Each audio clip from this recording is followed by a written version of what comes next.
Welcome to Beyond Words Presents. I am your host, Whitney Diffenderfer, and this week I am here with Laurie Ann Thompson. She is the author of our newest book, Be a Changemaker. Laurie, welcome to the show. Thanks so much, Whitney. It's great to be here. I am so excited to have you on. We are thrilled to pieces about your book. It is actually, technically, it is for teens, but at the same time, as I glance through your book and I just kind of get a feel for it, I can tell that it would make a really big difference for us, adult types as well. Yeah, I've been really pleasantly surprised. Some of the reviews that I've gotten and early feedback from readers who don't even know me, adults are saying that they found a lot of useful information in there too, and that they wish they'd had it when they started their business and things like that. So I do think there's some good potential for crossover, which is really making me happy. Fantastic. Well, just so everybody knows, you can send us questions via the Google Hangouts app, and be sure to subscribe to our channel on YouTube, like us on Facebook, follow us on Twitter, all that great stuff, and you can send us questions anyway, and we will get them to Laurie so that we can get those answered for you in this hour. And Laurie, correct me if I'm wrong, but in our previous conversations we talked about something that I'm really excited about, and that's really finding your purpose. Right, yeah. I think that's really key to being a change maker. Yeah. Making any kind of change is really hard, and so if you're not being guided by your passion and the things that are most important to you, you're not going to be able to pull it off, most likely, because you need that driving you in order to push through. So yep, Absolutely. that's the first step. Great. Well, I mean, one of the things that I know personally is that I know I have a lot of passion, and it is kind of directed all over the place, like to everything. And so I have very little direction. And so I think it's awesome, and we're going to find our purpose, and we're going to talk about what we do once we find that purpose, and then how we can really make a difference. And I've got a whole bunch of questions for you, so I'm really looking forward to diving in. So I will just ask, I mean, my very, very first question. How do you find your purpose? Well, I hope we can get into that. I have kind of an exercise I want to lead you through, and kind of I call it my secret formula that I've hit upon that I think it is a little bit different than the way people normally talk about it, and gives you something a little bit more concrete to work from. So yeah. I would love that. Yeah, one of the things I wanted to talk about today was, well, just to introduce people to me a little bit and to get to know who I am. When I was a kid, I was painfully shy. I didn't have a lot of self-confidence. Doing something like this webinar would have killed me. And, I don't think anybody then would have ever expected me to be a change maker. And that's something I've kind of overcome over the years, and a lot of that has been because of passion and because of purpose. When you really want to go out and make a difference, you sort of have to face those fears head on, and that's very freeing. Once you've done that, everything else you try from there on out is that much easier and that much easier. And so I really think that it's something that everybody should try to do. Expand their comfort zones a little bit and put themselves out there. I think they'll find it really rewarding.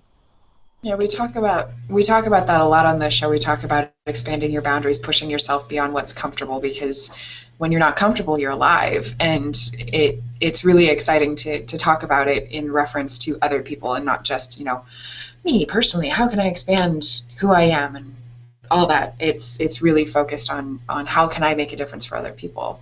Right, exactly. Yeah. And that makes it so much easier, I think, too. Absolutely. Yeah, every chapter in the book has a profile of a young person who's done it already. Some of them as young as 8 and 9 went out and did, really amazing things.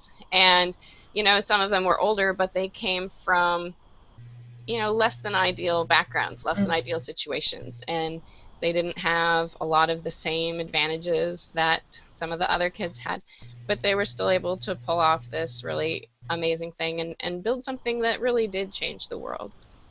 Yeah, And as I was reading through your book and seeing like all of the examples of all these amazing kids who've done these incredible things, I look at them and I'm like, and I am 30 and I have not even found what I want to do with my life yet. So it's, and I know I'm not by myself in that. I know that there's a lot of people out there, be they, 8, 15, 50, that they haven't quite found what they want to do with their lives yet. yes.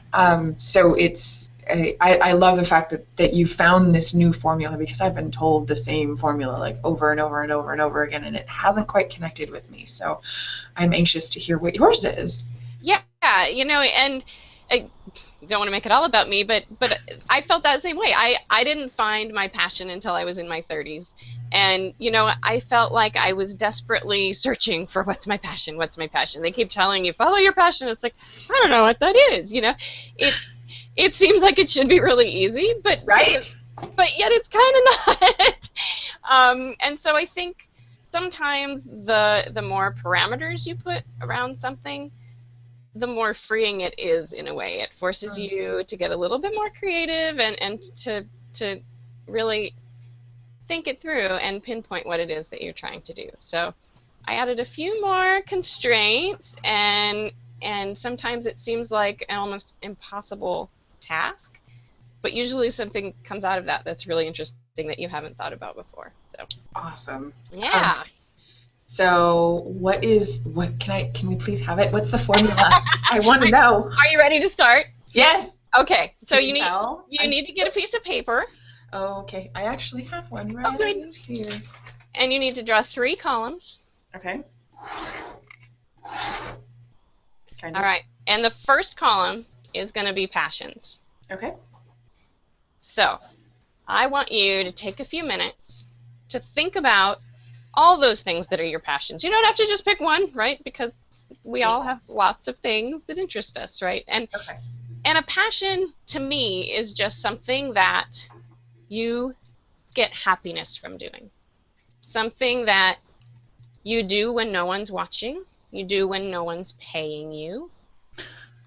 Maybe somebody does pay you. Maybe you've been able to incorporate that into your professional life, which is great. But you would do it anyway, right? So think about things that you look forward to doing in the evenings or on the weekends when you have free time. And these are things beyond watching TV, I'm guessing. Yeah. Although if you think about why you like certain shows, maybe that will reveal your passions. I really like shows where, like my favorite is cop partnership shows. Ah. I don't know. So I just listed a couple real quick. So some of my passions: I love to sing. Okay. I love to bake, as everyone in the office will attest. I bake all of the birthday cakes here. Traveling and talking to people. Those are all ones that first pop to mind. Okay, great.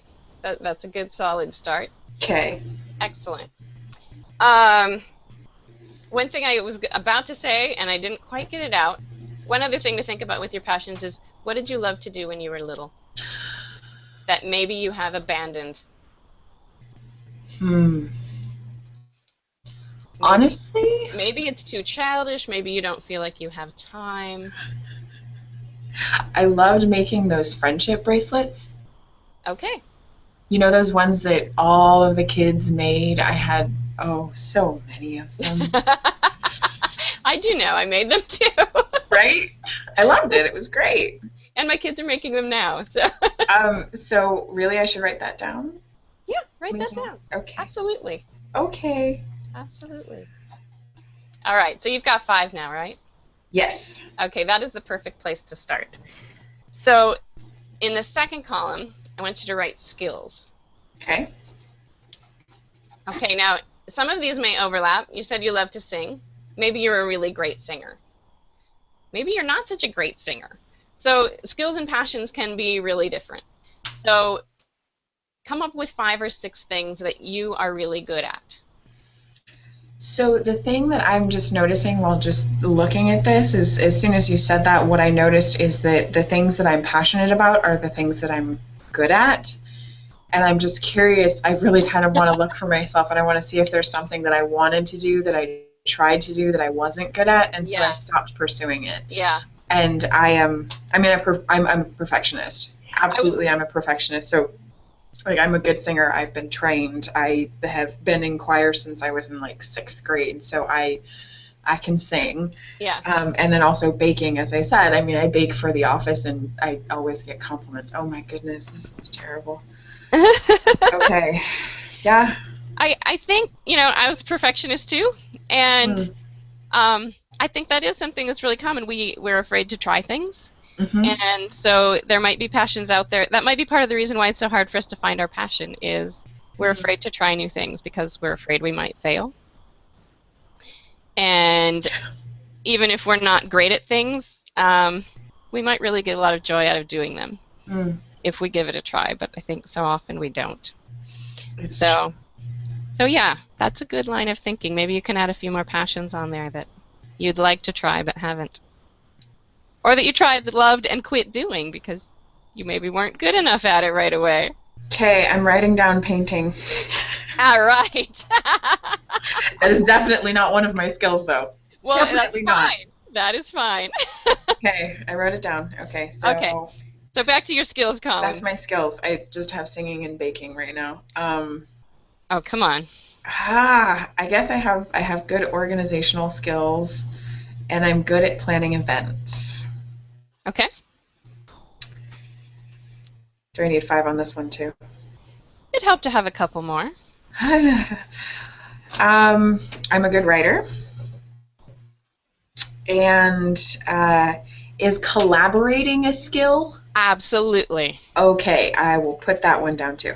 Absolutely. That's a great one. Got it. Okay, so now I have 1, 2, 3, 4, 6. Perfect. Okay. The last column is problems. Okay. You can't start a business if you're not solving a problem. You can't just put a product into the world and expect people to buy it if it's not solving a problem for them.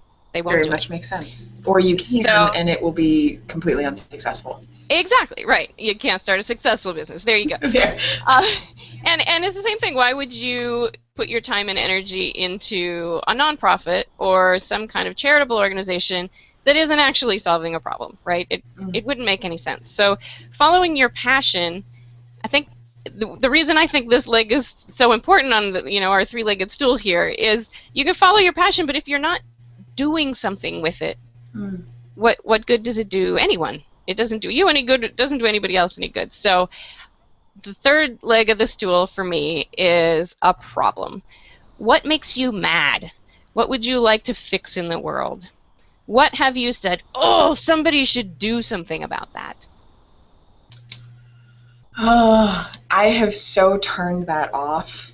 To be totally honest, I have so turned that off because there was a period of time in my life that I was like, I need to do something about this. I should change that. This needs to be different. And I just couldn't see how I could do anything about it because it was so big and I felt so small and I didn't know how to take any steps. And I'm positive that there are other people out there who are like me. And I mean, we got shut down, and so I stopped looking for the problem. I started just looking for what is happy and good and straightforward. And so problems. And I hope that message is loud and clear in the book, that I don't want anybody to think they have to fix everything, that they have to change everything. That's why I'm so specific about narrowing in on one problem, because none of us can do it all, right? I mean, there's lots of times where we say somebody should do something about that. And obviously that somebody can't be us every single time we say that.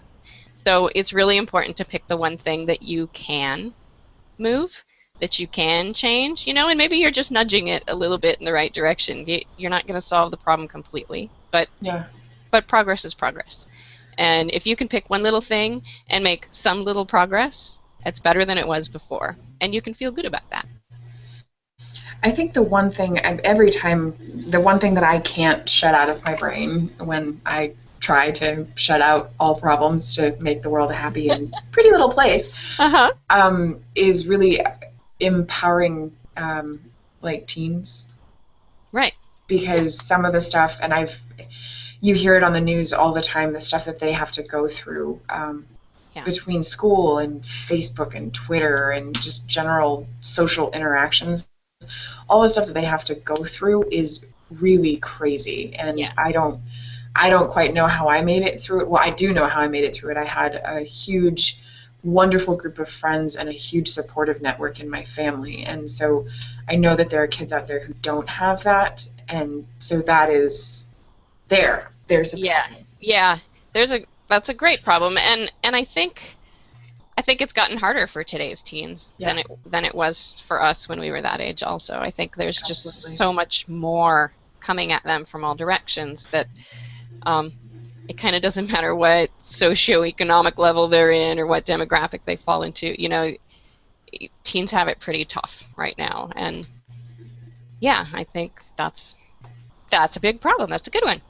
Okay, so seeing some of your other chats that you've done, do you mind if I suggest one for you? Sure. I get the feeling you love animals. I do. Oh, that's true. And so I think you could probably think of some problem that involved animals. I want every single one of them to be adopted. Exactly. Every animal that ever existed, that is viable for adoption. I want them to all have happy homes. Exactly. Yeah, so unwanted pets, I think pet overpopulation. There's some good problems for you to tackle there, I think. Okay. Treatment of farm animals, perhaps? Yeah, no. No. When it's I love house pets. But when I was a kid, I did a horse camp, and they terrified me. Okay, so no horses. No horses. I like the dogs and like the cats. I can't touch them because I'm allergic, but I love the cats. Aww. Hamsters. The little ones. The ones that you would find at the Humane Society. Small and furry, huh? Okay. Small and furry, yes. There you go. All right, well, the Humane Society might be a great place for you to start. Okay. One of the ways that in the book I talk about thinking about problems and coming up with this problem list is think about kind of widening circles, rippling out from you. So first think about, what problems do you have, you personally? What affects your life that you go, I wish this wasn't the case, whether it's potholes on your street or, traffic, you don't have a good grocery store in your neighborhood, whatever it is that kind of is a problem for you personally. Start there and think about those. And then when you've got kind of that, wrapped your head around those problems, take it out a notch and think about, your family. What problems does your family have to deal with? Does anyone in your family have a disease or, an addiction or, problems like that you'd really like to be able to help them with? And then just keep widening that circle out step by step to then, the next one is all the communities that you're a part of, whether it's geographic community, your neighborhood, or your church community, or your work community. We're all part of all these different communities and different circles of people that we interact with, and think about the problems that are affecting those people in your different circles. Yeah. And from there you can even go wider if you still haven't hit on enough. Think about your state, think about the nation. Think about the rest of the world. You can, you start really small, right? Just with me, but then you think about what problems are out there that are bigger and bigger and bigger. Well, I want to pause really quickly and just let everybody know. I want to show them the awesome cover. I love the cover of this book. It's called Be a Changemaker, and you can get it for a bargain price today. It's $9.99, so it's actually 25% off of the list price, which is amazing. And I noticed as I'm doing this this great exercise, Laurie has actually created a really beautiful PDF with this exercise as well as a couple of others, which I'm guessing we're going to get to. But it's already written out for you, and it reminds you of all of the steps that you have to take in order to help find your purpose. And it's really a great PDF, and you get that for free. So go to www.beyondword.com/Thompson, spelled normally Thompson. And you can pick that up. Again, it's only $9.99. It's a great deal. So be sure to go grab that real quick. And I'm going to continue to find my purpose. I'm very excited about this because I'm actually getting ideas just in doing this exercise. It's awesome. Awesome. Okay, so how are you doing on your problem list? I have 2. Okay, you better start with those circles then. Well, I mean it's a great thing for me to think about. I mean, one of the things that I detest more than anything is traffic, and I think everybody has that on their list if they think about that specifically. And then as soon as you said take it out one more notch, there's my family, but the one thing that really popped to mind is one of my friends. One of my friends, who's actually younger than I am, was actually recently diagnosed with breast cancer. Right. And it was I don't know what to do about that. Yeah. I mean, I want to fix it. I want to make it better. I want to do whatever I can to help her. And in the end, all I can do is be her friend. And simultaneously, it's like, she's 27. She has no family history of this. It's completely out of the blue. And there are people out there who really do believe that, if you don't have a family history and that you're young, then you're totally good for breast cancer. Like, you don't have to worry about it. Right. So maybe I'll write down that. Yeah.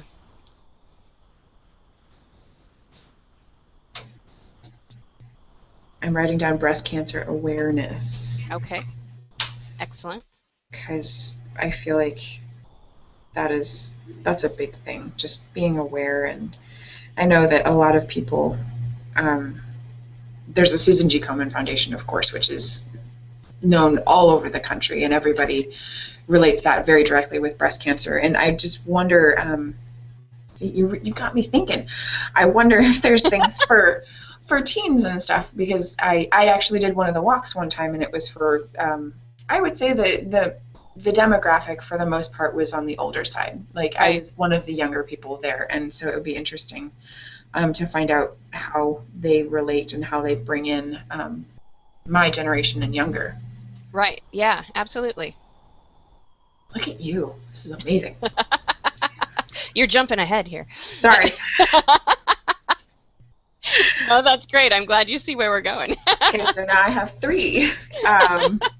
Does that work? That works. If you think, just write down traffic. Think about the circles. And it's so challenging. And then I'm going to also write down just relating to the elderly. Mm-hmm.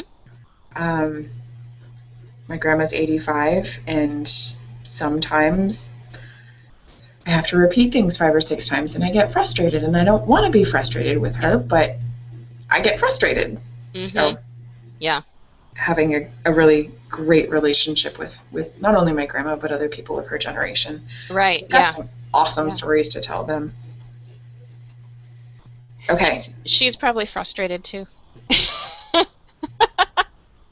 Probably. Okay, so now I'm up to 5. Okay, perfect. I think we're good now. Excellent. Okay, good. Cool. Okay, so now is where I think it gets really fun. So now just start drawing lines and connect any 3 across the columns. Okay, so you take in the passions column, you connect it to 3 skills. No, just take a passion, connect it to a skill, and connect it to a problem. Oh, okay. So I probably shouldn't attach my passion of singing to singing, because that would be easy. Right, yeah. Okay, so we're going to go sing with organization, and then, see, I won't attach it. I want to attach it to breast cancer awareness, but I don't want to, because I don't want to sing in front of that many people. So I'm going to do that, because there's, I'm sure, other ways to do that.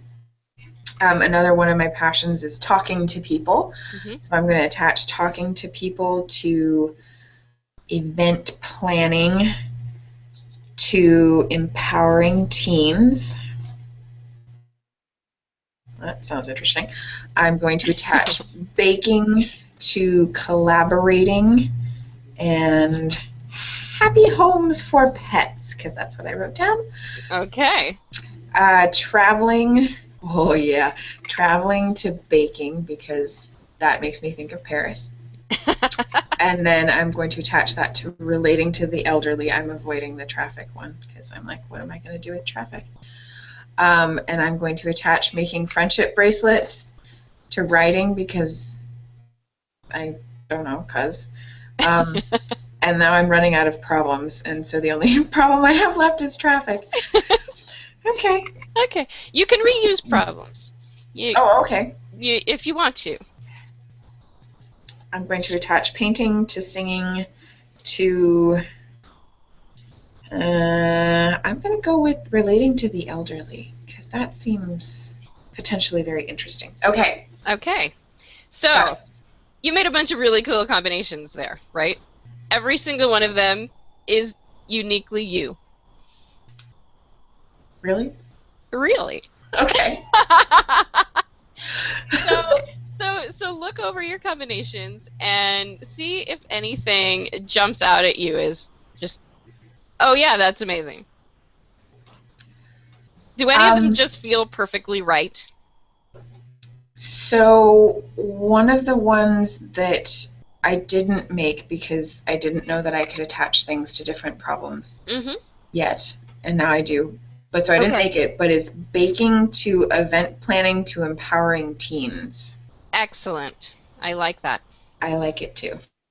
So now think about how you could put those three together in some kind of venture or project that would use all three of them, that would touch on all three of them.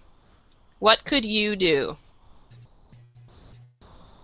Okay, so this popped into my head like as we were starting to talk about the first section, because I apparently like to jump forward. So I was thinking it would be really cool to start some sort of organization where you bring teens in. I mean, they kind of have these for cooking, but specifically for baking, because, you know, cupcakes are really popular right now and all of the sweet kind of stuff. But something where the kids could come in and learn how to bake, and then set up an event that's like a celebration of that. Or maybe like we could do like wedding cakes. I don't know how to do wedding cakes. I really don't. But that would be cool. That would be really fun. That would be really fun. I think teens would love it. Okay. And then, so how are you going to tackle the problem? So it would give, I mean, the organization I would, we would collaborate with people who actually do know how to decorate wedding cakes, or not me. There you go. Other adults and things, and that would give the teens definitely a network of grown-ups that even if in their lives they don't have a stable presence of a grown-up, then maybe this organization would be able to give them that while simultaneously teaching them a skill that I don't know how much people get paid to decorate wedding cakes, but let me tell you, as expensive as they are, they should be paid a lot. So it would be a really viable, perhaps, profession for them in the future, and something that it's very, very different than cooking. Yeah, absolutely. No, I think that's fantastic. I think you just hit on a great plan, a great project. Cool. And, you know, if that one doesn't get you revved up, then you just do this all over again, and you roll the dice and come up with a new combination, and you see how that one strikes you. Okay. But you've got a great starting point there to think of things that you've never put together before. Yeah, absolutely. Well, and it's actually, I know I joke about the fact that I just kind of tumble ahead, but it's literally just because as soon as I sat down and started thinking about it, things just started popping into my head, like different ideas. They just would come. And I think it's probably something that would happen for a lot of other people. If you just sit down, take a little time to look for yourself and focus on, what am I passionate about? What can I do? What skills do I have? And what are the problems that really get me lit up and excited? Right. So really just, and it's such a simple exercise, and it was fun. So I'll show everybody. See, this is my nice chicken scratch. Yes, that's what it's supposed to look like. So in the PDF that I made, I actually gave people room to like write out all the possible combinations, so they can really kind of see all of them at play. I didn't want to take the time to make you do that here. Okay.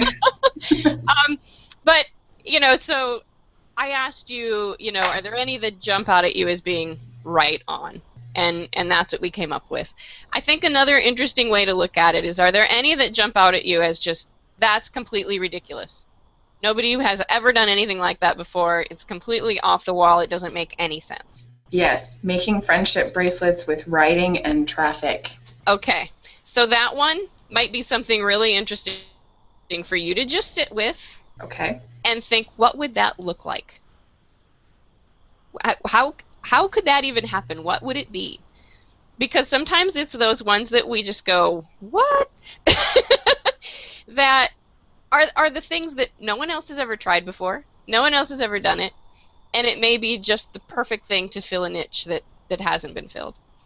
So I like to look at both ends. What are the obvious ones? What are the really, really weird ones? I'm staring at this and I'm like, maybe I could do, no. I'm having visions of people driving in traffic while making friendship bracelets, and that seems unsafe to me. What was your skill for that one? Writing. So maybe you could come up with quotes or phrases that remind people to drive carefully or drive safely, and you could put them on bracelets that they could wear to remind them when they're driving. Look at, you're good. Like, no texting or something like that. Texting can wait. Exactly. See? Good job. See? I can write. No. No, that's really interesting. I just kind of got a thought about, those things that hang down from the rear view mirrors. Maybe not bracelets necessarily, but that same kind of weavy thing. You could maybe do something with it. Yeah. Yep. So, so there's an idea that it might be fun. Mm-hmm. It might be something people really appreciate, a visual reminder. It's true. It would mean I get to make friendship bracelets again, and let me tell you, I love that. And you know what? I bet you could recruit a whole bunch of your friends to sit down and do that with you. Promise. I guarantee you. My roommate would be on board. My best friend still current, like everybody would be on board. It would, yeah, because they're fun. Absolutely. Exactly. And, maybe you can even combine that with empowering teens and get a bunch of teens to help you make them. Ooh, like actually make them for a purpose as opposed to just gathering, 50 on your wrist. Right. Yeah, exactly. Because I did that. So you're kind of solving two problems at once there. So when you start to look at all these different combinations, really interesting things can happen, right? Absolutely. That was really cool. If you started out with any one of those, you never would have ended up at the idea we ended up at, right? No. If you said, how am I going to solve this traffic problem? Yes, right? I mean, it's too big, right? You have to give it some constraints. And what better way to constrain it than with your passions and your skills? What better way than with friendship bracelets? Exactly. Oh my goodness. Okay. Who'd have thought? Who would have thought? Definitely not me. So it's guaranteed to be an original idea, right? Guaranteed. Guaranteed. Well, I just got really excited about that. So one question that I do have is, because I'm looking at this and I'm like, oh, that's exciting. And then, of course, the next thought that comes to mind for me, and I'm sure you have encountered this as well as many other people in the world, it looks like it's going to be hard because there's a lot of things that I have to do next in order to not only get them made, but then get them out to people so that they use them. Exactly. And why can't it just magically be done now? Right, yeah. And I think that's one of the biggest stumbling blocks for just about everybody is, oh my gosh, this sounds huge. And, first of all, it doesn't have to be huge. you don't have to start a company that's going to sell millions of these and, it's going to go global, and you don't have to think like that, Okay. Maybe you start by giving them to your closest friends and family. I want you to be safe. This is for you. And then maybe from there it grows bigger. Maybe it Hmm. doesn't. That's okay. Again, think with the circles and start with where it matters most to you. Mm. You can start small. A lot of people like me back then, I'd have been like, oh, but I'm not a leader. I can't I can't lead something. I'm happy to Yeah. stay in the background and follow other people, and I'll just be the worker bee and get things done. But you don't really have to even be a leader. You just need to gather friends around you who care about the same things, Mm. and then go have fun getting it done. Mm. It's more of a Tupperware party than a world-changing endeavor. If you Yeah. think about it, just I'm gonna get my friends together and we're gonna do something fun. You don't have to make it into this big thing. You don't have to be a leader. Um, and I think also we often think that it's gonna be all on us, right? Yeah. And we think about how much pressure that is to start something, to build something, to maintain something. Um, but again, it doesn't have to be just you. Um, you know, One of the great things about living in the time that we live in is that it's really easy to connect with other people. Hmm. You know, be that our friends and family, or be that somebody on the other side of the country. Mm. And I think of it as you plus, or me plus, which is appropriate since we're on Google Plus, I guess. Very appropriate. Yeah. um, but when you collaborate with other people, your vision can really grow and take on a new life that um, you don't have to be the sole one driving it. Mm. Well, and that is one of my skills, collaborating. So. Exactly. Yeah. Well, and it's a wonderful thing to know. I love the idea of thinking of who you're going to do this for through that layered approach as well, because that is, you kind of jokingly said, you don't have to start a $1 billion corporation and sell these all over the world, but that's immediately where my mind goes, because I automatically think if I'm going to do something, I got to do it big. If you're going to be a bear, be a grizzly, that kind of thing. And Yeah.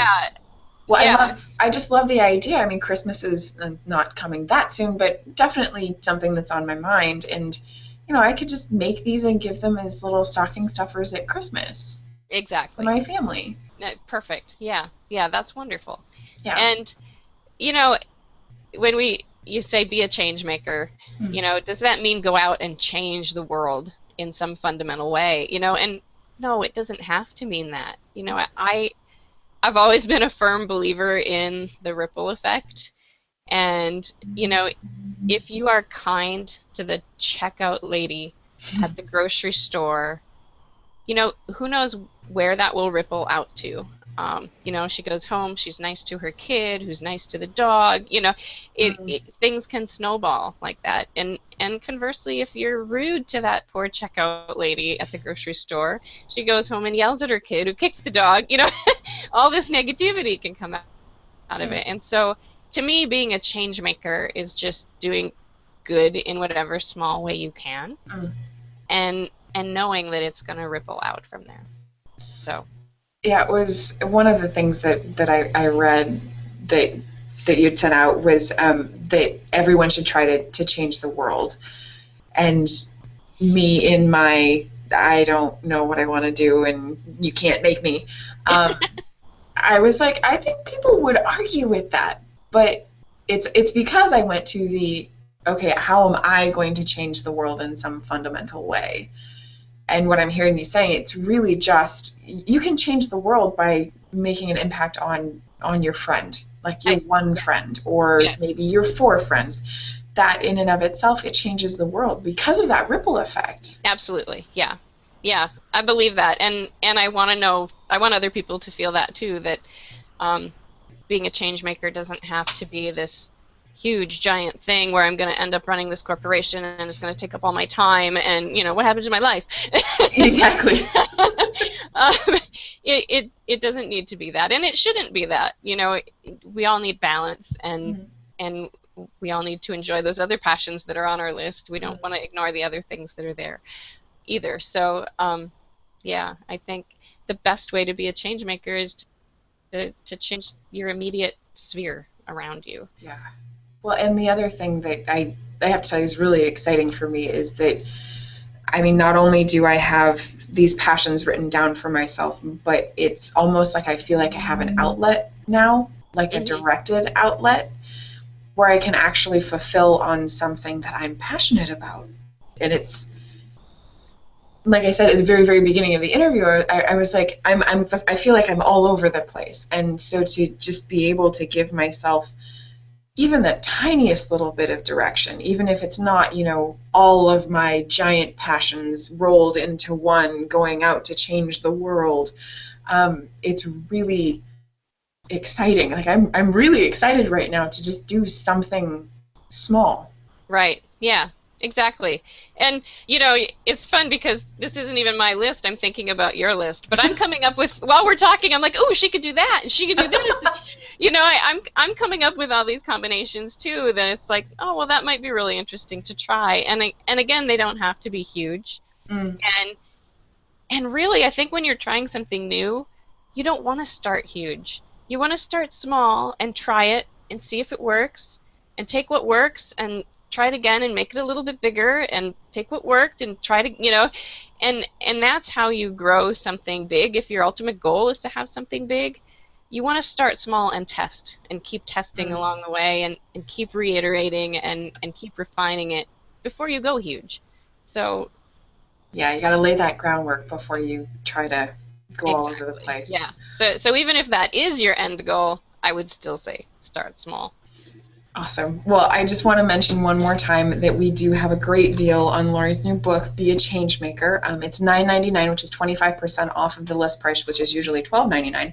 And it comes with a PDF version of this great exercise that I just did that I am just so jazzed about. I kind of want to frame this and take it home with me. And one of the great things that I've flipped through your book and just looking at all of the different information you have in here, I mean, finding your passion is like step 1.1. And then there's a whole bunch of more information that you have in here after that. I mean, you have research, you have ways to market yourself, you have how to set up events, money, like you have everything in here. It's awesome. Yeah, you know, some people will want to take it and make it something big. And yeah, I hope that I kind of cover everything they need to know to do that. All the way through, you know, what's your exit plan? Since I wrote the book for teens, so many of them start these great organizations and then they go off to college. And what happens to the organization that they started when they can't keep working on it every day like they used to? You know, and I remember thinking, you know, well, I don't want to start this thing because what if I don't want to be doing it 10 years from now? You know, you feel like once you start down a path, you're stuck there. Yeah. And nobody needs to feel that way because, you know, whatever's not working, you can change it. You can find a way to, you know, hand it off, hopefully, or shut it down if you need to, or, you know, all kinds of different options. So yeah, I hope I walk them all the way through kind of the whole cycle there. You do. It's really wonderful. When I also want to make sure that everybody remembers that if you have a question specifically for Laurie, use the Google Hangouts app, send us the questions, and we'll make sure to get those covered. And then also, if you please subscribe to our YouTube channel, and then like us on Facebook and on Twitter, and you can also like Laurie on Facebook as well as Twitter. Follow her, find out what she's up to because she's always got some awesome projects going. What are you working on right now? Interestingly enough, one of the young people that I profiled in Be a Changemaker approached me about writing their memoir. They have a really interesting backstory and a lot to share with people about how they got to where they are, and I think it'd be really interesting. So I'm working on a memoir collaboration. That's fantastic. I'm curious, why did you start with teens? Like, why not write this for adults? What is it about teens that really had you say, okay, they need a book? Oh, there so many reasons, really. I think the main one is if you've ever talked to a teenager, you know, so often our society says the teenagers are apathetic and they don't care. But I think anybody who's ever really sat down with a teenager knows that they are full of idealism. They are full of passion. I think as adults we tend to get jaded and we tend to say, oh, that's too big a problem. It's been around forever. We can't fix it. Teens don't think that way. Teens think they're invincible, and they think they're smarter than everybody else, and in many ways they're right. They can go out and fix a problem that an adult would look at and say, yeah, that's been around forever, we can't do that.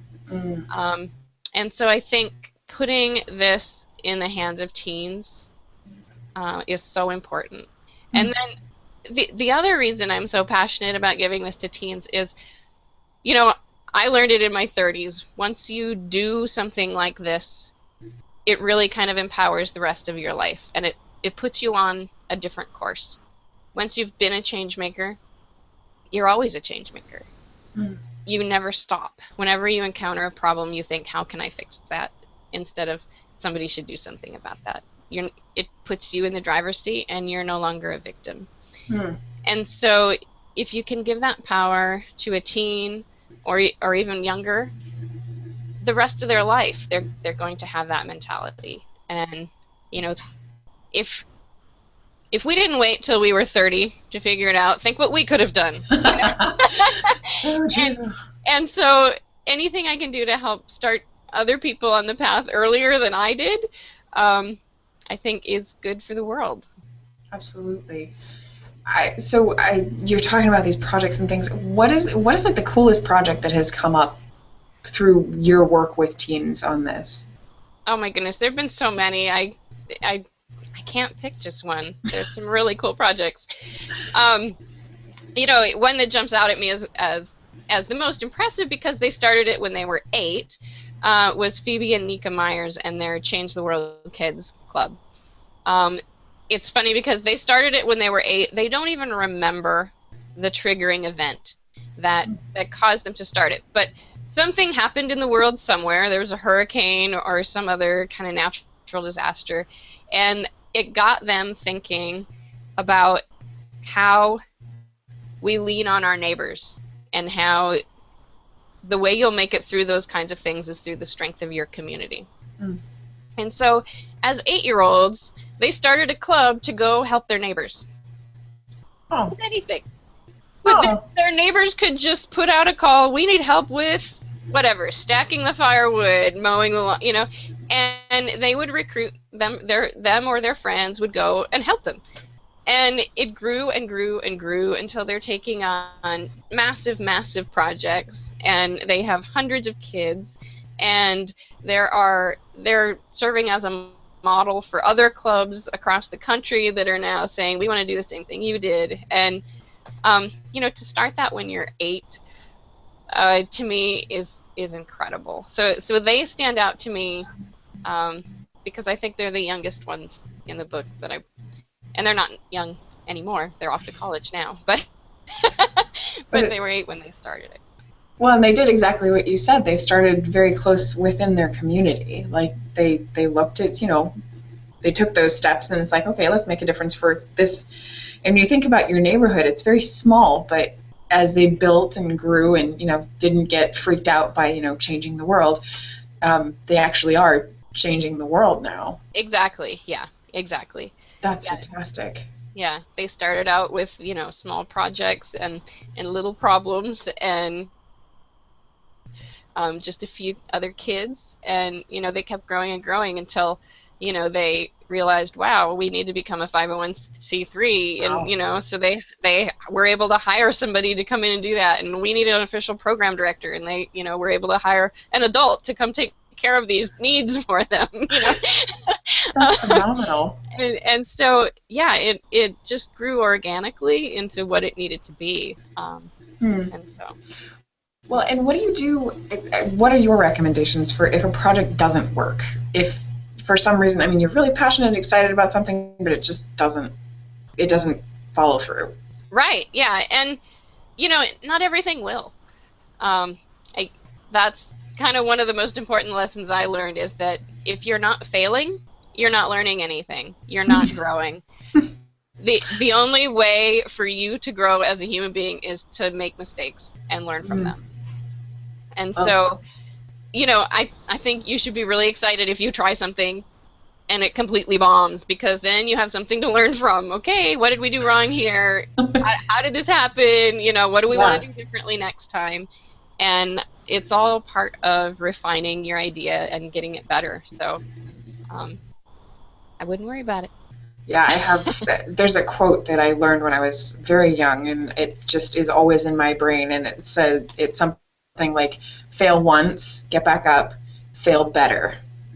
Right, exactly. Yep. Yeah, and being a perfectionist, just failure to me, I just like my heart starts beating fast, and I get all stressed out, and I don't take those risks. And I I think that's it. Yeah, It's a very safe way to live. it's a very safe way to live. It's kind of a boring way to live. A little bit. And I think you can turn it around in your head so that not trying is failure Mm. and that making mistakes is success because it's growth. Hmm. And I think once you turn that around in your head so that you think about it differently, Yeah, you're you're free from that. absolutely. That I love that. I will do that. I will turn it around in my head. Well, and one of the things that you also talked about, so I'm kind of just in my brain going through all of the different logistics of my new project. And do you find and have it sounds like the kids that you've worked with have found that people just get attracted to their project, but what if there's something that you need, like a program director or something like that, and you have to go out and find them? Like what number one, how do you know you need that? And number two, how do you enroll them to be a part of your project? Right, yeah. You'll know. You'll know when you need it. um, when you need something that you just don't have the skills for and that none of the people involved in the project have the skills for, you'll definitely recognize that. Mm. And to go out and find somebody to help you, whether it's just to recruit a new team member or, more volunteers or somebody in a key role like that, like the program director, the best way to go get them is just to share your passion. Mm. Talk about why this is important to you, why you started it in the first place, the problem that you're trying to solve. And, if you share your passion with them from an honest, authentic place, Mm-hmm. and they don't get fired up about it, they're not the right person for the job, right? Oh, I like that.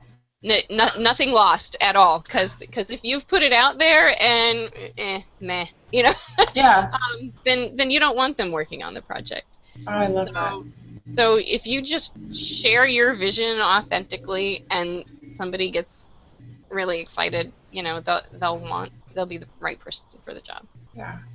And I know one of the reasons I asked the question is because I know you go out and you ask somebody and they say no, and immediately my first thought is, oh, maybe this isn't a good project. Maybe I should fix something. Maybe there's something wrong with it, with me. I always, and I do that, and I think that's something that has spawned from my middle school self, and it's just still with me, and I'm working on it.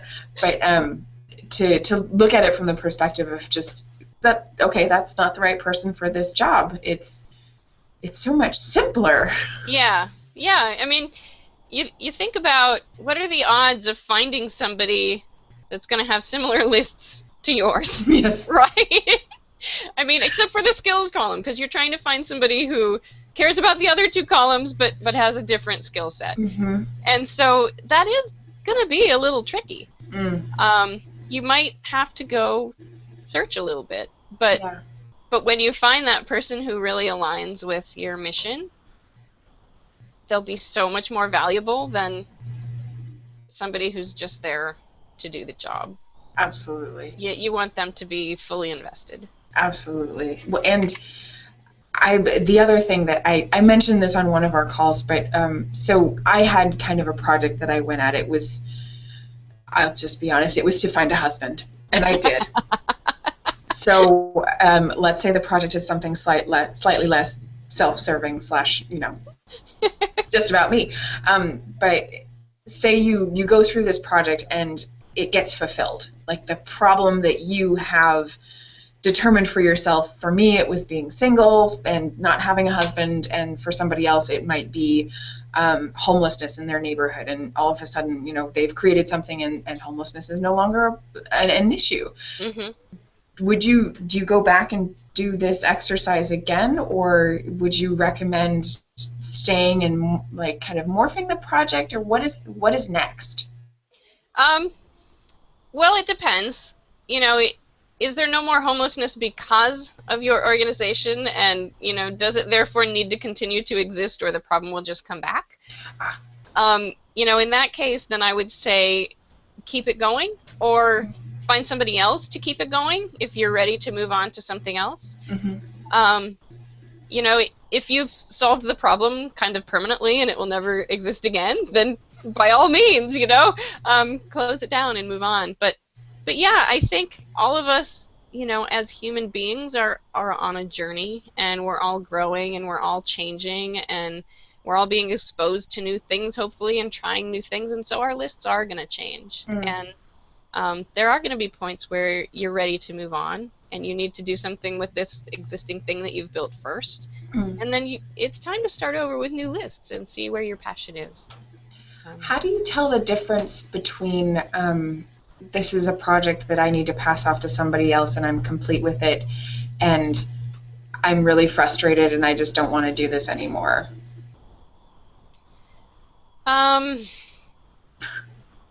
Well, those kind of sound like the same thing.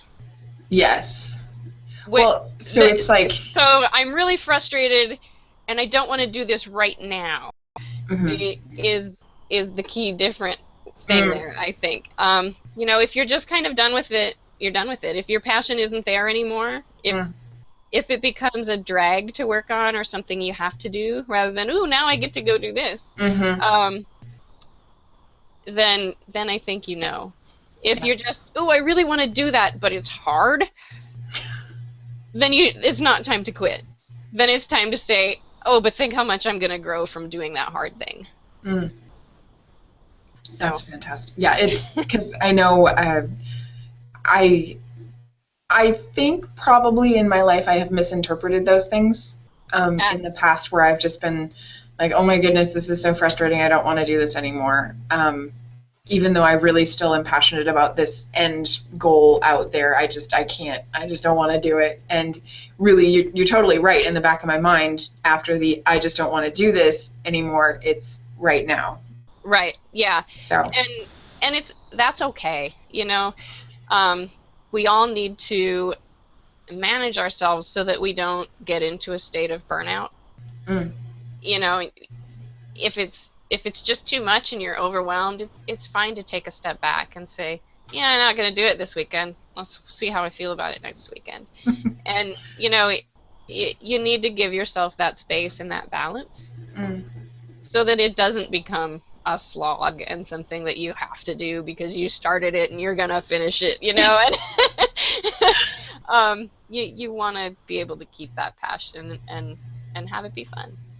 And it also makes me think of when you mentioned earlier having other people around you that support you and that work on the project as well, as long as you aren't, trying to take on the entire project all by yourself, because that, I'm sure, that would burn anybody out really quickly. That would burn anybody out. Yeah. And when you surround yourself with people who are passionate about the same thing, when yours sort of naturally flags a little bit, and then they come in and be the cheerleader, it's really valuable to get your own self back on track. You can kind of buffer each other when you're in a little bit of a lower period and have the other people carry you along. So I have, we only have like a couple more minutes left, and I just want to capture from you, even though you don't have to be a leader when doing this, and you don't have to, put yourself out and all that stuff, what is your best leadership tip or non-leadership tip? What is your best tip for teens, adults, anybody who wants to get started being a change maker? Fear is okay. Huh. It's okay to be afraid and to still do it anyway. Mm. Um, who would have thought I'd ever be doing a live video webinar? It is so not me. And when you asked me would I do this, I could have said no and been much more comfortable and a lot less stressed. Mm. Um, but but one thing that I've challenged myself to do is, okay, if the only reason I'm saying no is fear, Mm. say yes. Oh my goodness. So it's almost like it's an indicator. Like if you fear something, then that is something that you should take, like not should, but you could take on, and it would help you. Yeah, Make I you mean, grow. if you fear it and it's not legitimately going to hurt you, right? Yes. Fear is valuable. We're afraid of things that hurt us. But if you fear it and it's not actually going to hurt you, Mm. then that means it's an area where you can grow. And so, think about that and say yes. Mm. Okay. I will take that on. Fear will be my indicator as long as it doesn't involve harm Exactly. to myself or other people. Well, Laurie, I am so glad that you said yes to being on this webinar, because I have gotten so many ideas out of just talking with you, and I feel like I could actually go out and do this, and it's not going to overwhelm me, eat me, have me in a little ball in a corner feeling completely useless. And honestly, I feel so enlivened by our conversation. So I really, really thank you for saying yes and for being on the show. Thank you for having me. It was a lot of fun. Oh, absolutely. And I want to let everybody else know, everybody who's on the show, and also you, Laurie, because I know you like watching our webinars. Next week, we are going to have Don Joseph Goey on the show. We have had him on before, and this time he's going to be talking about his new upcoming book called The End of Stress. Yes, The End of Stress. I am so excited to talk to him, because I went through a quick exercise before this, and I was like, oh, I'm not stressed. And this exercise that he gave me, I went through, and by the time I was done, it was very apparent that I am actually extremely stressed. So he is going to come on and show us how, the title of it is The Uselessness of Worry. And so it kind of goes in line with what Laurie's talking about. It really kind of does, yeah. Deal with your stress, and you can make a huge difference in the world, or you can just make a huge difference in your immediate surroundings. So be sure to be here same time next week, Wednesdays at 1 p.m. Pacific time. And again, subscribe to our YouTube channel, like us on Facebook, and be sure to go to www.beyondword.com/Thompson to grab Be a Changemaker for 25% off, and get your little worksheet so you can start finding out your passions, skills, problems, and all of the amazing projects that you're going to create. So, Laurie, thank you again for being on the show. Thank you, Whitney.